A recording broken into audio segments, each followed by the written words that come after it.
बांग्लादेश में एक हिंदू व्यक्ति को जिंदा जला दिया गया। सवाल ये नहीं है कि जिंदा जलाया गया, सवाल ये है कि पुलिस कहाँ थी।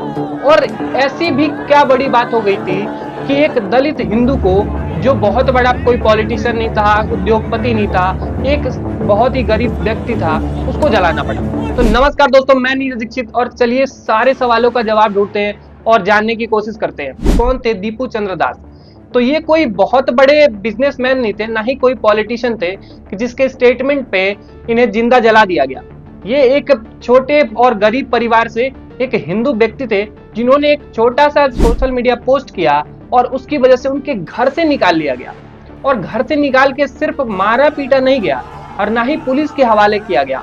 नॉर्मली अगर कोई ऐसा पोस्ट करता है इंडिया में या फिर किसी और कंट्री में जहां पे गवर्नमेंट यानी कि गवर्नमेंट का रोल बहुत मजबूत है, तो उनको पकड़ा जाता है या फिर केस किया जाता है, गवर्नमेंट उन पे कार्रवाई करती है। अगर कोई वल्गर कंटेंट अपलोड कर दिया या फिर कोई ऐसा जो रिलीज मतलब किसी धर्म या संप्रदाय से रिलेटेड हो, किसी को वायलेंस पहुंचा सकता है, तो गवर्नमेंट वहां पे इन्वॉल्व होती है। लेकिन ऐसा वहां पे कुछ नहीं हुआ।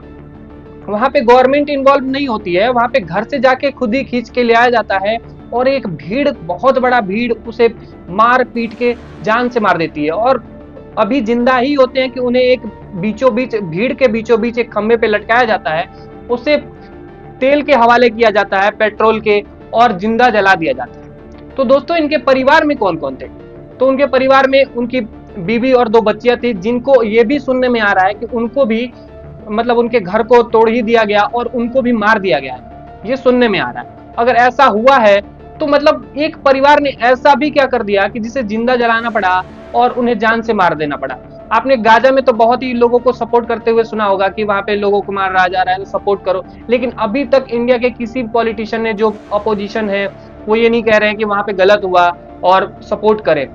बल्कि जहां भी माइनॉरिटी है, इंडिया में माइनॉरिटी है, लेकिन इस तरह का डर किसी को भी नहीं है। लेकिन बाकी के कंट्री में ऐसा क्यों हो रहा है? पाकिस्तान में और नेपाल में हिंदुओं पे, जहाँ पे हिंदू माइनॉरिटी है, खत्म होने के कगार पे आ गई है, वहां पे ये अत्याचार क्यों हो रहा है? इसके अगेंस्ट किसको खड़ा होना चाहिए? क्या भारत को इसके अगेंस्ट कोई कार्रवाई करनी चाहिए? आपको क्या लगता है? अगर लगता है तो वीडियो को लाइक करें और चैनल को सब्सक्राइब करें और अपनी राय जरूर दें।